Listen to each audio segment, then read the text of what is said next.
بسم الله الرحمن الرحیم. سلام و درود فراوان به ملت عزیز و بزرگ ایران. اولا یاد شهیدان گرانقدر حوادث اخیر رو گرامی می‌دارم. سرداران شهید، دانشمندان شهید که حقاً و انصافاً ارزشمند بودند برای جمهوری اسلامی و خدمت کردند و امروز در پیشگاه پروردگار پاداش خدمات برجسته خودشون رو دریافت میکنن انشاءالله. لازم میدونم به ملت بزرگ ایران تبریک عرض بکنم. چند تبریک به ملت عرض میکنم. یکی تبریک پیروزی بر رژیم جعلی صهیونیست. با اون همه هیاهو، با اون همه ادعا، رژیم صهیونی در زیر ضربات جمهوری اسلامی تقریباً از پا در آمد و له شد. فکر اینی که چنین ضرباتی از سوی جمهوری اسلامی ممکنه بر رژیم وارد بشود در ذهن اونها، مخیله اونها خطور نمی کرد و اتفاق افتاد. خدا رو سپاس می‌گذاریم که به نیروهای مسلح ما کمک کرد، توانستند از دفاع چند لایه پیشرفته اونها عبور کنند و بسیاری از مناطق شهری و نظامی اونها رو زیر فشار موشک‌های خودشون و با تهاجم قوی سلاح پیشرفته خودشون اونها رو با خاک یکسان کنند. این یکی از بزرگترین نعمت‌های الهی است. این نشان دهنده این است که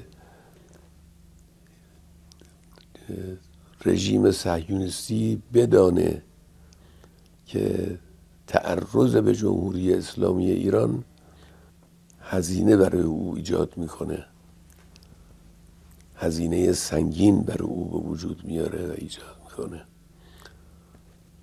و به حمدالله این اتفاق افتاد. افتخارش متعلق به نیروهای مسلح و مردم عزیزمون هست که این نیروهای مسلح رو از درون خود ایجاد کردند، تربیت کردند، پشتیبانی کردند و دست اونها رو برای انجام یک چنین کار بزرگی فراهم کردند، قوی کردند. تبریک دوم مربوط به پیروزی ایران عزیزمون بر رژیم آمریکاست. رژیم آمریکا وارد جنگ مستقیم شد چون احساس کرد که اگر وارد نشود رژیم صهیونیستی به کلی نابود خواهد شد. وارد جنگ شد برای اینکه او رو نجات بده، لکن هیچ دستاوردی از این جنگ نداشت. به مراکز هسته‌ای ما حمله کردن که البته این در خور پیگیری جزایی در دادگاه‌های بین المللی است به طور مستقل، اما نتوانستن کار مهمی انجام بدن. رئیس جمهور آمریکا در شرح اونچه که واقع شده بود بزرگ نمایی غیر متعارفی کرد. معلوم شد که به این بزرگ نمایی احتیاج داره. هر کسی میشنید اون حرفها رو، میفهمید که در زیر ظاهر این حرفها یک حقیقت دیگری وجود داره. کاری نتوانستن انجام بدن، به مقصودی که داشتن نتوانستن برسن و بزرگ نمایی میکنند تا حقیقت رو بپوشانند و مکتوم نگه دارند. اینجا هم جمهوری اسلامی پیروز شد و متقابلا جمهوری اسلامی سیلی سختی به گونه آمریکا نواخت. به یکی از پایگاه‌های مهم آمریکا در منطقه، پایگاه العدید، حمله کرد و خساراتی وارد کرد. همون کسانی که در اون قضیه بزرگ نمایی کرده بودن در این قضیه سعی کردن کوچک نمایی کنن، بگن هیچ اتفاقی نیفتاده، در حالی که اتفاق بزرگی افتاده بود. اینی که جمهوری اسلامی دسترسی داشته باشه به مراکز مهم آمریکا در منطقه و علیه اونها هر وقت مقتضی دانست اقدام بکنه، این حادثه کوچکی نیست، حادثه بزرگی است. در آینده هم این حادثه قابل تکرار است در صورتی که تعرضی صورت بگیره. هزینه دشمن، هزینه متعرض قطعاً بالایی خواهد بود. تبریک سوم تبریک اتحاد و اتفاق فوق‌العاده ملت ایرانه. بحمدالله یک ملت در حدود 90 میلیون جمعیت، یک پارچه، یک صدا، شانه به شانه در کنار هم، بدون هیچ گونه تفاوتی در خواسته ها، در مقاصدی که ابراز می کنند، ایستادن، شعار دادن، حرف زدن، از رفتار نیروهای مسلح حمایت کردند. بعد از این هم همین خواهد بود.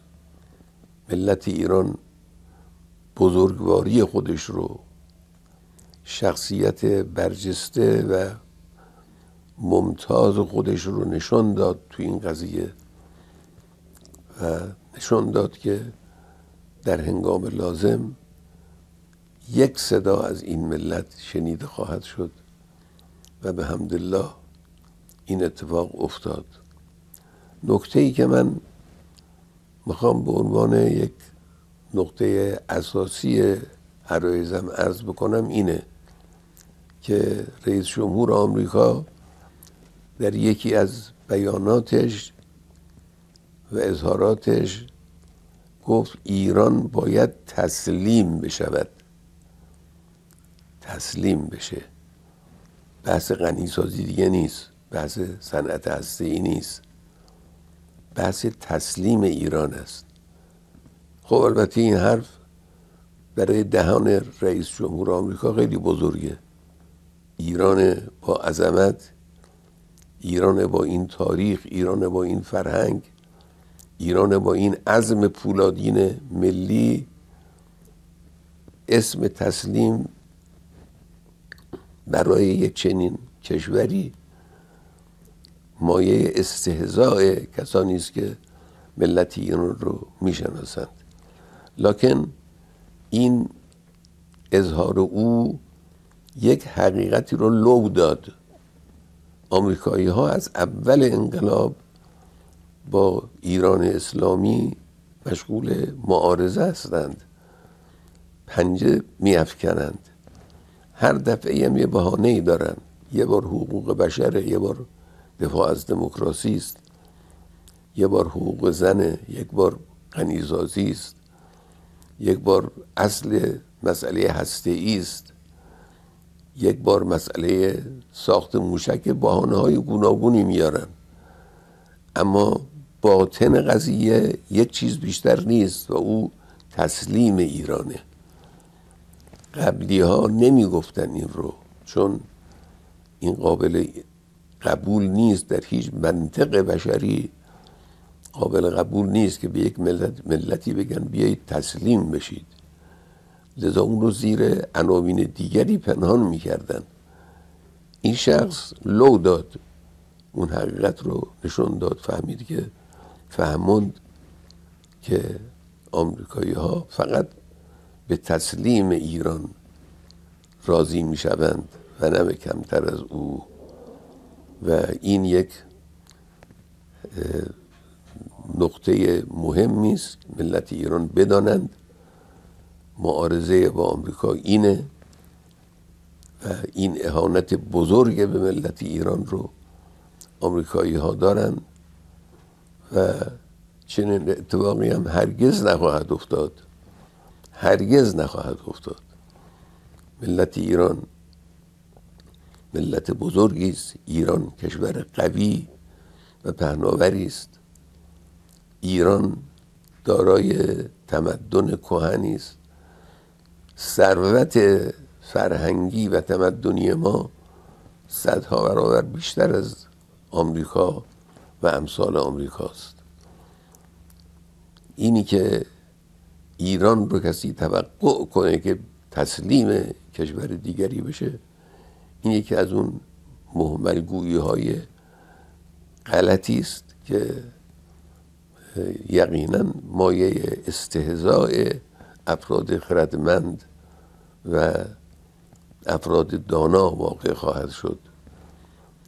ملت ایران عزیز است و عزیز خواهد بود، پیروز است و پیروز خواهد بود به توفیق الهی و امیدواریم خدای متعال این ملت رو در زیر سایه الطاف خودش همیشه با عزت و شرف محفوظ بداره. امام بزرگوار رو درجاتش عالی کنه و حضرت بقیت الله ارواحنا فدا رو از این ملت راضی و خوشنود کنه و کمک اون بزرگوار پشتیبان این ملت باشه. و السلام علیکم و رحمت الله و برکاته.